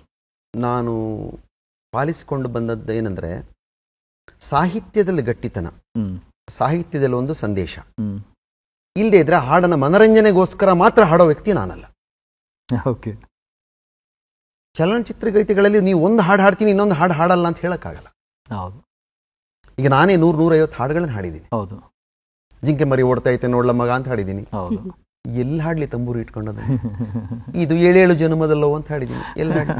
ಡೆನ್ನನ್ನ ಡೆನ್ನನ್ನ ಅಂತ ಹಾಡಿದ್ದೀನಿ. ಎಲ್ಲಿ ಹಾಡ್ಲಿ? ಅಂಬಾಲೆಲೆ ತಾಂಬೂಲೆಲೆ ಹಾಡಿದ್ದೀನಿ. ಎಲ್ಲಿ ಹಾಡ್ಲಿ? 100 ಹಾಡುಗಳಿದೆ. ಸಂಗೀತ ಅಂದ್ರೆ ಬರೀ ಚಲನಚಿತ್ರ ಸಂಗೀತ ಮಾತ್ರ ಅಲ್ಲ. ಹೌದು. ಚಲನಚಿತ್ರ ಸಂಗೀತ ಮಾತ್ರ ಸಂಗೀತ ಅನ್ಕೊಂಡವ್ರು ಇದ್ದಾರೆ. ಕೆಲವು ಕೂಪ ಮಂಡೂಕುಗಳು ಏನೂ ಮಾಡೋಕ್ಕಾಗಲ್ಲ. ಅವ್ರಿಗೆ ಸಂಗೀತ ಅಂದ್ರೆ ಬರೀ ಫಿಲ್ಮ್ ಸಾಂಗ್ಸ್. ಅವ್ರು they are not expose to other forms of music. ಎಲ್ಲವೂ ಚೆನ್ನಾಗಿಲ್ಲ ಅಂತ ಹೇಳಲ್ಲ. ತುಂಬಾ ಅದ್ಭುತವಾದ ಗೀತೆಗಳನ್ನ ಹಾಡಿದ್ದೀನಿ. ಸುಂದರನಾದವ ಸುಂದರೆಯೊಂದಿಗೆ ಸಂಗಮ ಅಂತ ಒಂದು ಹಾಡಿದ್ದೀನಿ. ವೆರಿ ಕ್ಲಾಸಿಕಲ್ ಮ್ಯೂಸಿಕ್ ಅದು. ಜಯ ಹೇ ಭವಾನಿ ಭವತಾರಿಣಿ, ಇದು ಕ್ಲಾಸಿಕಲ್ ಸಾಂಗು. ಆಮೇಲೆ ರೆಗ್ಯುಲರ್ ಸಾಧಾರಣವಾಗಿ ಮೆಲಡಿ ಭಾವಗೀತೆ ತರ, ನಮನ ನಮನ ಸಿರಿದೇವಿಗೆ, ಬದುಕನ್ನು ಬರೆದಂತ ವರದೇವಿಗೆ, ಶಿಲೆಯನ್ನು ಕಡೆದು ಕಲೆಯಾಗಿಸಿ ನೆಲೆ ನೀಡಿದಾಯಿ ವಾಗ್ದೇವಿಗೆ. ನಾನು ಚಿತ್ರಾಮ್ಮ ಹಾಡಿರೋದು ಹಾಡಿದ್ದೀನಿ, ತುಂಬಾ ಹಾಡಿದ್ದೀನಿ. ಆದರೆ ಅದನ್ನ ಹೇಳಿದ್ರಲ್ಲ ನನಗೆ, ಅದನ್ನ ಈ ದಾಸ ಸಾಹಿತ್ಯ ವಚನ ಸಾಹಿತ್ಯದೊಟ್ಟಿಗೆ ಹೋಲಿಸಿದಾಗ ಇಲ್ಲಿದೆ. ದಾಸ ಸಾಹಿತ್ಯ, ವಚನ ಸಾಹಿತ್ಯ, ತತ್ವಪದಗಳು, ಭಾವಗೀತೆಗಳು, ಚಲನಚಿತ್ರ ಸಂಗೀತ ಇಲ್ಲಿದೆ. ಹಿಂದೆ ಇತ್ತು, ಹಿಂಗಿತ್ತು. ಏನ್ ಹೇಳಿ? ಚಲನಚಿತ್ರ ಸಂಗೀತಕ್ಕೂ ಭಾವಗೀತೆಗಳು ವ್ಯತ್ಯಾಸವೇ ಇರ್ತಿರ್ಲಿಲ್ಲ. ನಮ್ಮ ಕವಿಗಳು ಬೇಂದ್ರೆ ಅವ್ರು ಬರೆದಿದ್ದ ಹಾಡುಗಳನ್ನು ಹಾಡಿದ್ದೀವಿ ನಾವು. NS ಲಕ್ಷ್ಮಣ್ ಭಟ್ರು ಬರೆದಿದ್ದಾರೆ ಫಿಲ್ಮ್ಸ್ಗೆ, ದೊಡ್ಡರಂಗೇಗೌಡರು ಬರೆದಿದ್ದಾರೆ, HSV ಬರೆದಿದ್ದಾರೆ. ಆ ಒಂದು ಕಾಲ ಇತ್ತು. ಭಾವಗೀತೆಗಳಿಗೂ ಚಲನಚಿತ್ರ ಸಂಗೀತಕ್ಕೂ ಹೆಚ್ಚು ವ್ಯತ್ಯಾಸ ಇರಲಿಲ್ಲ. ಎಂತೆಂಥ ಹಾಡುಗಳಿದೆ ರೀ.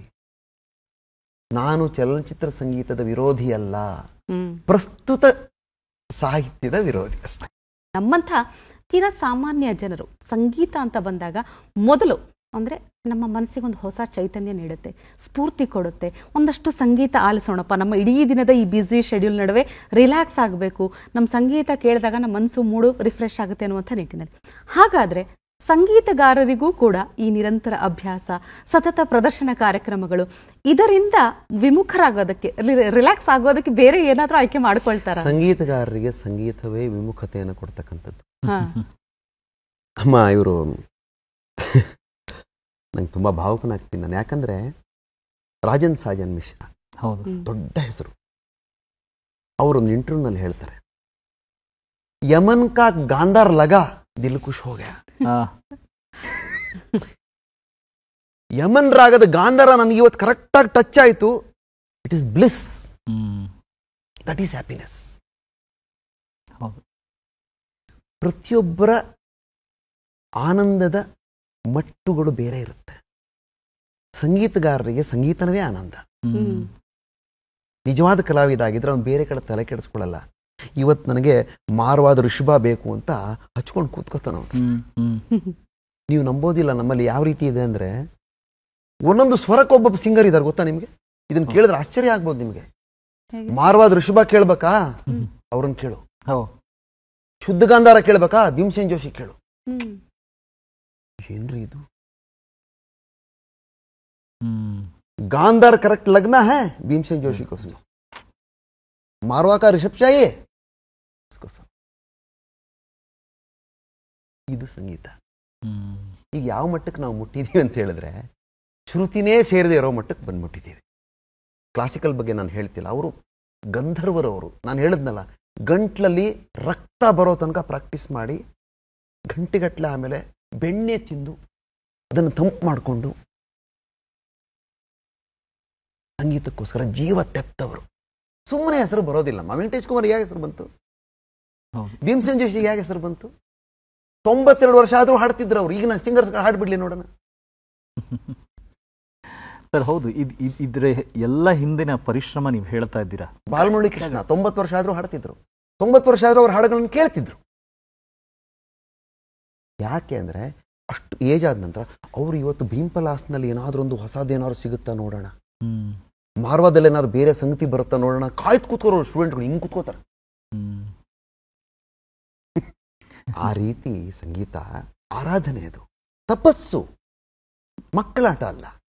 ಹೌದು ಸರ್. ಮಾತಾಡೋರು, ಹಾಡೋರು ಎಲ್ಲ ಒಟ್ಟು ಯಾರೇ ಸೇರಿದ್ರು ಕೂಡ ಧ್ವನಿ ಕಾಪಾಡೋದಿದೆಯಲ್ಲ ಸರ್. ಯಾಕಂದರೆ ಹವಾಮಾನದ ವೈಪರೀತ್ಯ, ಮಾತಾಡೋದಿರ್ಬೋದು, ಹಾಡೋದಿರ್ಬೋದು, ಟ್ರಾವೆಲ್ ಇರ್ಬೋದು, ಇದೆಲ್ಲ ಸೇರಿದಾಗ ನಾವು ಜೋಪಾನ ಮಾಡಬೇಕಾಗಿರೋದು ಹಾಗೆ.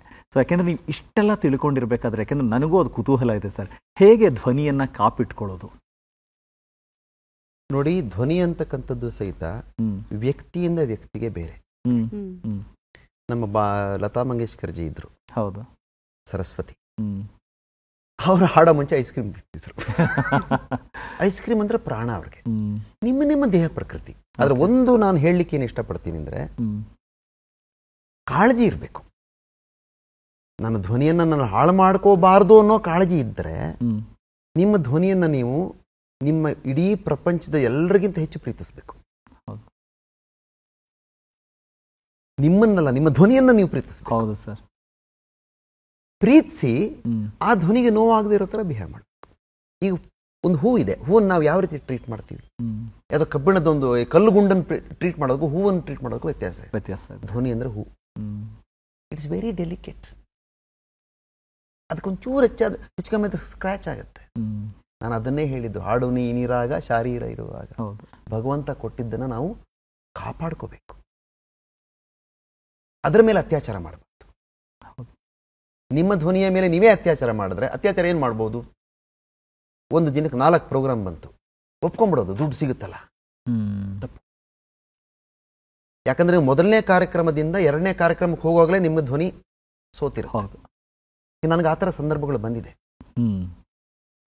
ನಿರಂತರವಾಗಿ ಒಂದು ತಿಂಗಳಿಗೆ 18-20 ಕಾರ್ಯಕ್ರಮ ಮಾಡಿದಾಗ ನಾನು ಕೆಲವು ಸಲ ಹೇಳ್ಬಿಡ್ತೀನಿ, ಇಲ್ಲ ನನಗೆ ಆಗಲ್ಲ. ಯೂಶಲಿ ನಾನು ಒಂದು ಕಾರ್ಯಕ್ರಮಕ್ಕೂ ಇನ್ನೊಂದು ಕಾರ್ಯಕ್ರಮಕ್ಕೂ ಒಂದು ದಿನ ಗ್ಯಾಪ್ ಕೊಡ್ತೀನಿ. ಓಕೆ. ಅದು ಅಪರೂಪದ ಸಂದರ್ಭಗಳಲ್ಲಿ ಕೇಳ್ತೀನಿ ಅವ್ರಿಗೆ ಎಷ್ಟು ಗಂಟೆ ಹಾಡಬೇಕು. 1 ಗಂಟೆ, ಓಕೆ ಸರಿ. ಪರಿಪೂರ್ಣ ಕಾರ್ಯಕ್ರಮ ಒಬ್ಬನೇ ಹಾಡೋದು ನಾನು 3 ಗಂಟೆ ಹಾಡಬೇಕು ಅಂದಾಗ ನಾನು ಹೇಳ್ತೀನಿ, ಇಲ್ಲ ನಾಳೆ ನಂಗೆ ಪ್ರೋಗ್ರಾಮ್ ಇದೆ, ನೆಕ್ಸ್ಟ್ ಇನ್ಯಾವ ಥರ. ಅಲ್ಲಿ ಕೆಲವ್ರಿಗೆ ಸಿಂಗರ್ಸ್ಗಳಿಗೆ ಏನು ದುರಂತ ಅಂತ ಹೇಳಿದ್ರೆ ಒಂದು ಪ್ರೋಗ್ರಾಮ್ ಹೋಗ್ಬಿಡ್ತು ಅಂತ ಟೆನ್ಷನ್. ಎಲ್ಲಿ ಹೋಗುತ್ತೆ, ಅವ್ರು ನಿನ್ನನ್ನು ಮತ್ತೆ ಕರೀತಾರಲ್ಲ. ಹೌದು. ಈಗ ಶಂಕರ್ ಶಾನ್ಭೋಗ್ ಹಾಡು ಕೇಳ್ಬೇಕು ಅಂತಿದ್ರೆ ಅವ್ರು ನಿನ್ನ ಮತ್ತೆ ಯಾವತ್ತಾರು ಕರೆದೇ ಕರೀತಾರೆ, ನಿನ್ಗೆ ಎಲ್ಲೂ ಹೋಗಲ್ಲ ಅದು. ನಿನಗೆ ಸಿಕ್ಕೇ ಸಿಗುತ್ತದು. ಎಸ್ ಸರ್, ಸಂಚಿಕೆಯಲ್ಲಿ ತಪ್ಪು ಒಪ್ಪುಗಳ ಮಧ್ಯದಲ್ಲಿ ಒಪ್ಪಿ ನೀವು ಕಾರ್ಯಕ್ರಮಕ್ಕೆ ಬಂದ್ರಲ್ಲ, ಅದು ನಮಗೆ ತುಂಬ ಒಪ್ಪಿಗೆ ಆಗಿದ್ದು. ಆ್ಯಂಡ್ ನೀವು ಹಾಡಿನಿಂದನೇ ಶುರು ಮಾಡಿಕೊಟ್ಟಿದ್ರಿಂದ ಸಂಚಿಕೆನೂ ಕೂಡ ಹಾಡಿನ ಮುಖಾಂತರ ಮುಗಿಸೋಣ ಸರ್. ಒಂದು ಗೀತೆ ನಿಮಗೆ ಇಷ್ಟ ಆಗಿದ್ದಂಥ ಗೀತೆನ ಹಾಡಿ ಮುಗಿಸೋಣ ಸರ್. ಅಲ್ಲಿ ಹೇಳಿದ ಹಾಡು ಬಿಗಿನಿಂಗಲ್ಲಿ ಹೇಳಿದ್ನಲ್ಲ, ಮೊದಲು ಮಾನವನಾಗು, ಅದಕ್ಕೆ ಪೂರಕವಾದ ಹಾಡಿದು. ಸೂಪರ್. ಪ್ರೀತಿ ಇಲ್ಲದ ಮೇಲೆ ಹೂವು ಅರಳೀತೂ ಹೇಗೆ, ಮೋಡ ಕಟ್ಟೀತು ಹೇಗೆ, ಹನಿಯೊಡೆದು ಕೆಳಗಿಳಿದು ನೆಲಕ್ಕೆ ಹಸಿರು ಮೂಡೀತು ಹೇಗೆ,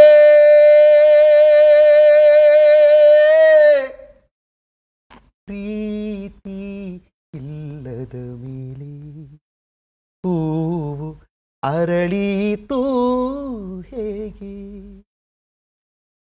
ಪ್ರೀತಿ ಇಲ್ಲದ ಮೇಲೆ ಮಾತಿಗೆ ಮಾತು ಕೂಡೀತು ಹೇಗೆ, ಅರ್ಥ ಹುಟ್ಟೀತು ಹೇಗೆ, ಬರೀ ಪದಕ್ಕೆ ಪದ ಜೊತೆಗಿದ್ದ ಮಾತ್ರಕ್ಕೆ ಪದ್ಯವಾದೀತು ಹೇಗೆ, ಹೇಗೆ ಹೇಗೆ, ಪ್ರೀತಿ ಇಲ್ಲದ ಮೇಲೆ ಹೂವು ಅರಳೀತು ಹೇಗೆ, ಪ್ರೀತಿ ಇಲ್ಲದ ಮೇಲೆ ಸಂಶಯದ ಗಡಿಗಳುದ್ದಕ್ಕೂ ಸಿಡಿಗುಂಡುಗಳ ಕದನ ನಿಂತೀತು ಹೇಗೆ, ಪ್ರೀತಿ ಇಲ್ಲದ ಮೇಲೆ ಜಾತಿ ಮತ ಭಾಷೆ ಬಣ್ಣಗಳ ಗೋಡೆಯ ನಡುವೆ ನರಳುವ ಪಾಡು ತಪ್ಪೀತು ಹೇಗೆ, ನಮ್ಮ ನಿಮ್ಮ ಮನಸ್ಸು ನಮ್ಮ ನಿಮ್ಮ ಮನಸ್ಸು ಮರುಭೂಮಿಯಾಗದ ಹಾಗೆ ತಡೆಗಟ್ಟುವುದು ಹೇಗೆ, ಹೇಗೆ ಹೇಳಿ, ಹೇಗೆ, ಪ್ರೀತಿ ಇಲ್ಲದ ಮೇಲೆ ಹೂವು ಅರಳೀತು ಹೇಗೆ, ಮೋಡ ಕಟ್ಟೀತು ಹೇಗೆ, ಹನಿಯೊಡೆದು ಕೆಳಗಿಳಿದು ನೆಲಕ್ಕೆ ಹಸಿರು ಮೂಡೀತು ಹೇಗೆ.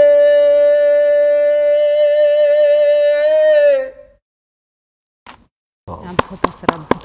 ಕಾರ್ಯಕ್ರಮದ ಆರಂಭದಲ್ಲಿ ಹಾಡಿದಂಥ ಮೊದಲು ಮಾನವನಾಗು ಎನ್ನುವಂಥ ಗೀತೆ, ಪ್ರೀತಿ ಇಲ್ಲದ ಮೇಲೆ, ಇಂಥ ಅರ್ಥಪೂರ್ಣ ಗೀತೆಗಳು ಖಂಡಿತವಾಗಲೂ ಪ್ರೀತಿಯನ್ನು ಅಂಕುರಿಸುತ್ತೆ, ಚಿಗುರುಡೆಸುತ್ತೆ.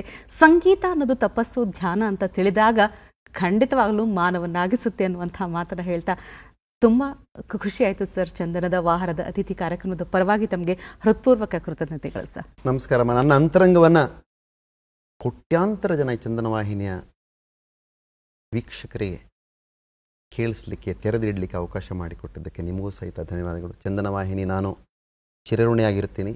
ನನ್ನದೊಂದು ಅದ್ಭುತವಾದ ಕಾರ್ಯಕ್ರಮ ಬರ್ತಿತ್ತು ಒಂದಾನೊಂದು ಕಾಲದಲ್ಲಿ, ನಾದ ಸುರಭಿ ಅಂತೇಳಿ. ಆ ಕಾರ್ಯಕ್ರಮದಿಂದ ನನಗೆ ಕೋಟ್ಯಾಂತರ ಜನ ಅಭಿಮಾನಿಗಳನ್ನು ಸೃಷ್ಟಿ ಮಾಡಿದ ಚಂದನ ವೇದಿಕೆಗೆ ಮತ್ತು ಇವತ್ತು ನನಗೆ ಅವಕಾಶ ಮಾಡಿಕೊಟ್ಟಿದ್ದಕ್ಕೆ ಹೃತ್ಪೂರ್ವಕ ಧನ್ಯವಾದಗಳು. ನಮಸ್ಕಾರ.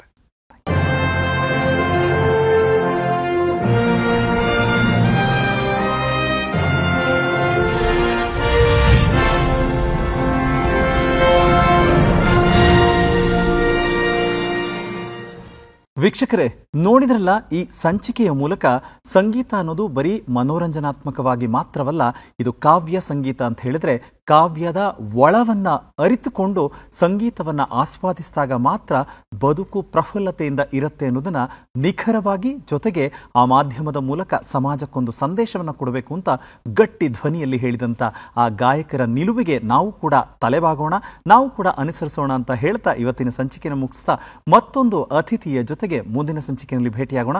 ಅಲ್ಲಿವರೆಗೂ ನೀವು ನೋಡ್ತಾ ಇರಿ ಚಂದನ ವಾಹಿನಿ. ನಮಸ್ಕಾರ.